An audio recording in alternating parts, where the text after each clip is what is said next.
Hi folks, welcome to Curtis Goes Corner. No BS here, just straight commentary. Please like and subscribe. And as always, thank you for your support.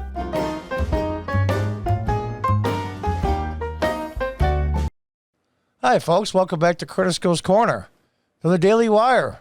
White House stream cuts after Biden asked to take questions. Video goes viral. Yeah, this is a little strange. Before we start, though, thank Ben for my Leftist Tears mug. Boy, it's a quality mug, too. I got it when I signed up for the Daily Wire as a member. Holds cold drinks really cold and hot drinks really hot for a while. It's got a cool cap with the DW logo on it. Let's continue.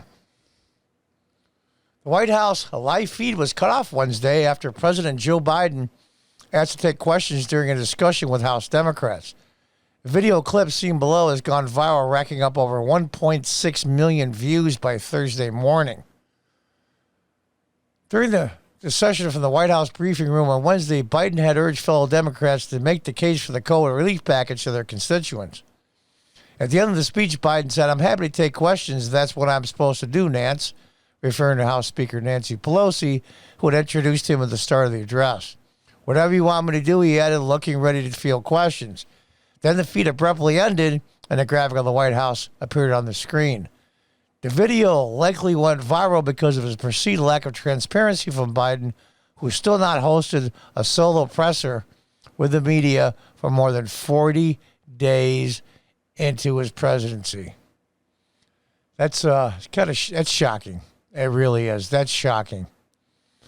I don't understand how they're going to line up the questions ahead of time when he finally does have one, because you're going to have one eventually.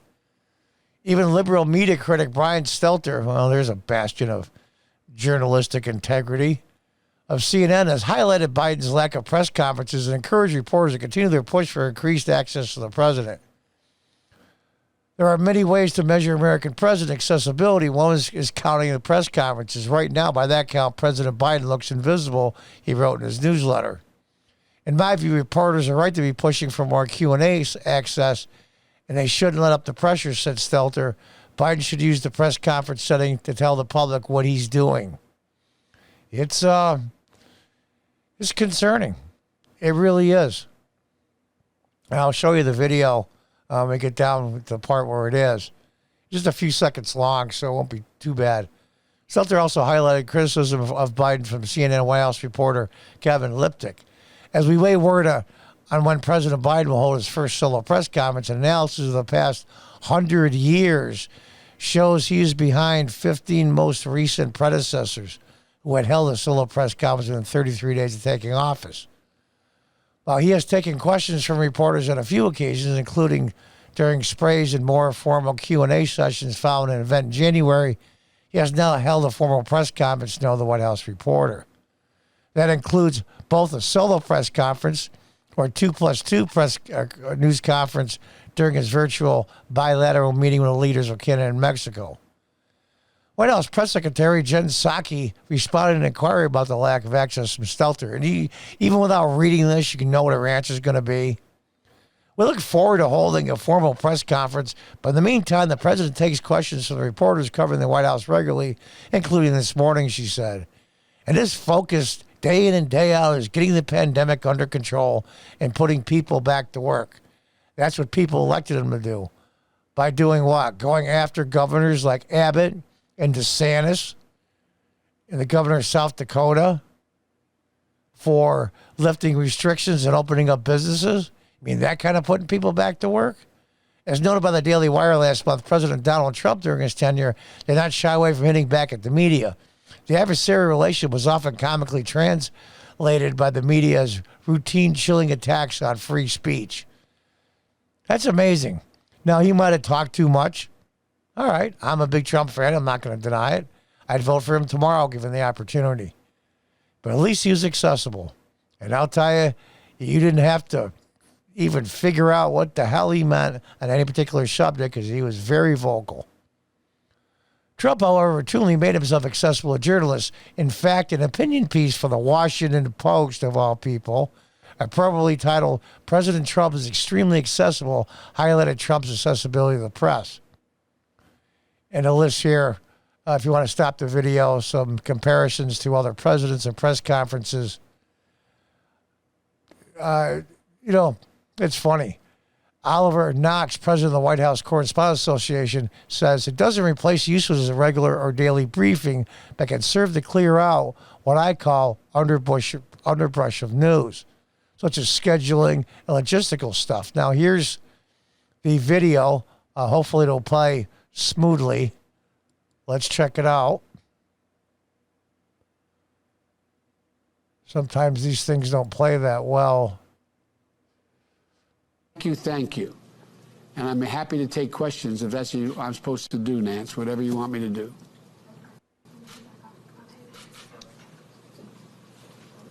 And just like that, there's the whitehouse.gov logo. And thanks for joining. The stream has ended. Thank you. Thank you. Let's watch it again. Take questions if that's what it won't buffer as much. To do, Nance, whatever you want me to do. I tell you, they cut off the president of the United States. I don't care who it is, Joe Biden, Donald Trump, whoever it is. They cut off the president of the United States. Thank you. Not good. Not good. What the hell are they afraid of? I don't think it was a miscue. Well, that's the first thing they would have said. Well, somebody just pushed the button accidentally and didn't realize the president wanted to field some questions from Democratic caucus members. But they didn't say that. So it makes you wonder, who's handling him? Who's really making the decisions? Legally, I'm sure it's President Biden. But I don't know anymore. This is not just making fun of someone whose mental capacity is diminishing. This is really serious. He is the head of the wealthiest, most powerful military power on earth, and in charge of the nuclear code, which Nancy Pelosi is trying to take away his sole command over. He's the commander-in-chief of the armed forces. He is in charge if we're under nuclear attack. We don't have time for a committee meeting when incoming missiles are coming. And I don't care for Joe Biden at all. I was a Democrat my whole life until 2013. I'm 64. And I thought he was just a harmless Uncle Joe. I know I just did a video on Clarence Thomas and how they're treating him, his documentary on Amazon, and how they'll take his stream down, and one of the best documentaries ever made. I'm going to try to find it now. I had forgotten it was on there. It's a 2-hour documentary from PBS. I'd be more than happy to pay for that. But here's the thing. Amazon still sells Mein Kampf and also books from Louis Farrakhan. What's going on? What's going on? What do they not want us to see? And that's part of the point. People will fill in the blanks with the worst stuff after seeing this. What are they really hiding? What are they up to? When actually could be just something as simple as somebody pushed the wrong button, but they didn't say that. Somebody made the decision to cut off the president of the United States. And I don't give a damn who it is. That is not a good idea. We'll see what happens. I'm sure they'll come out with some cockamamie. Take them a couple of days to figure out some cockamamie reason. But this is not good, folks. Not good at all. Actually, in some ways, I feel sorry for them. I really do. But more importantly, I feel sorry for the American people. For those of you that hated Donald Trump, for those of you who say, I wish he'd shut the F up, and he's arrogant, and he's cocky, and he's this, and he's that. Well, folks, maybe he didn't like both the choices, but one was clearly mentally more capable. And that's not a shot, and that's not against President Biden. It has to be a statement of pure, unadulterated truth. Until next time, folks, goodbye and good luck.